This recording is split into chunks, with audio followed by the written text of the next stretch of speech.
Hello' everyone, এয়া 6 বজাৰ দৃশ্য। মই দেহাক স্কুললৈ আগবঢ়াই দিবলৈ আহিছোঁ। আমাৰ ঘৰটো একেবাৰে ৰাস্তাৰ কাষতে নহয়, গতিকে অকণমান সোমাই যাব লাগে। ঘৰৰ পৰা ৰাস্তালৈ তাক অকণমান উলিয়াই দিব লাগে। আৰু এয়া দেখিছেনে, হাতত ভেন্দি কেইটামান লৈ আহিছোঁ। ওচৰৰ মানুহ এগৰাকীয়ে খুব চিঞৰি চিঞৰি মোক দি পঠাইছে। ভাল লাগে, কোনোবাই যদি মৰমত সৰু কিবা এটা হ'লেও দিয়ে, মনটো বহুত বেছি ভাল লাগে। আৰু তাতে ৰাতিপুৱাই পাই গ'লেতো আৰু কথাই নাই। আৰু চাবি তলাখিনিও মই লৈ আহিছোঁ একেবাৰে ওপৰলৈ, নহ'লে তললৈ বাৰে বাৰে গৈ থাকিব লাগে। আৰু ভেন্দি মোৰ যে বহুত বেছি প্ৰিয়। আৰু এতিয়া আহিয়েই মই চাহ একাপ বনাই লৈছোঁ। আজি ৰাতিপুৱাই গাখীৰ চাহ খাবলৈ মন গ'ল, সেইবাবে গাখীৰ চাহ একাপ বনাই লৈছোঁ নিজৰ কাৰণে।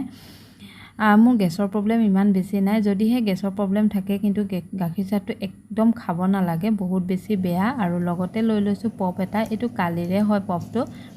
ভাবিলোঁ নষ্ট হ'ব, গতিকে আজি চাহৰ লগত ৰাতিপুৱাই খাই লওঁ। আৰু ভোকো লাগি আছে, যিহেতু মই বহুত বেছি সোনকালে উঠিব লাগে, 5 বজাৰ আগতেই উঠোঁ মই।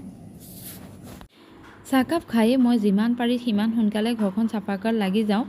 প্ৰথমতে ঘৰখন খুব ধুনীয়াকৈ সাৰি ল'লোঁ, তাৰপাছত এফালৰ পৰা মুচি গৈছোঁ। ৰিধি শুই থাকোঁতেই মই কামখিনি কৰি আজৰি হ'বলৈ চেষ্টা কৰোঁ, যাতে মোৰ পিছত অসুবিধা নহয়। আৰু এগৰাকী বান্ধৱীয়ে মোক এষাৰ কথা কৈছিলে, সেইবাবে আজি আপোনালোকৰ লগতো শ্বেয়াৰ কৰিছোঁ কথাখিনি। তেখেতে কৈছিলে, যদিহে বোলে ঘৰৰ চুক কাণবোৰ যদি চাফাকৈ ৰাখে, বিশেষকৈ চোফাতল, বিচনাতল, এনেকুৱা ঠাইখিনি যদি আমাৰ খুব ধুনীয়াকৈ চাফাকৈ ৰাখে, মানে এলান্ধু চেলান্ধু নথকাকৈ, জাবৰ জোঁথৰ যদি নোহোৱাকৈ ৰাখে, তেতিয়াহ'লে বোলে পৰিয়ালৰ প্ৰতিজন সদস্যৰ মাজত সম্পৰ্কবোৰ খুব বেছি ভাল হয়। বিশেষকৈ পতি পত্নীৰ মাজৰ সম্পৰ্কটো বহুত বেছি ভাল হয়। গতিকে সেইকাৰণে সদায় মই চেষ্টা কৰোঁ খুব ধুনীয়াকৈ চাফাকৈ ৰাখিবলৈ। আৰু ঘৰখন চাফা কৰাটো আমাৰ সকলোৰে দায়িত্ব, নহয়নে বাৰু? নমস্কাৰ, সকলোকে স্বাগতম জনাইছোঁ মোৰ ইউটিউব চেনেলৰ অন্য এটা ব্লগলৈ। আশা কৰোঁ আজি ব্লগটো চাই ভাল পাব আৰু শেষলৈকে চাবলৈ চেষ্টা কৰিব। শেষত কমেণ্ট কৰি জনাব নাপাহৰিব আজি ব্লগটো চাই কেনেকুৱা লাগিলে।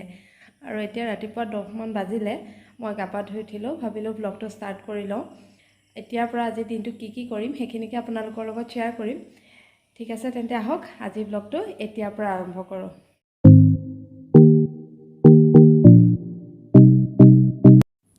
আজি পুৱাই ৰ'দটো দেখি মই ভাবিলোঁ টেঙা আঞ্জা অকণমান বনাম মাছৰ লগত। বহুত দিন হ'ল মাছৰ টেঙা আঞ্জা খোৱাই নাই, কাৰণ একেৰাহে বৰষুণ দিয়াৰ কাৰণে মাংসই খাই থকা হৈছে, মাছৰ টেঙা আঞ্জা খোৱা নাই।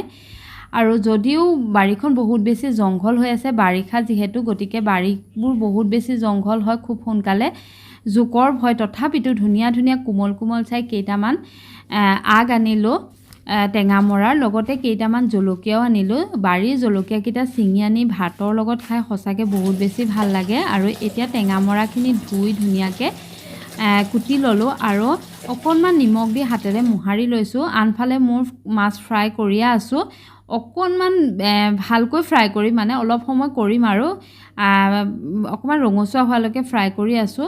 আৰু এয়া মই মাছৰ তেলখিনিতে কেইটামান পাঁচফোৰণ দিছোঁ আৰু শাকখিনিও দি দিলোঁ।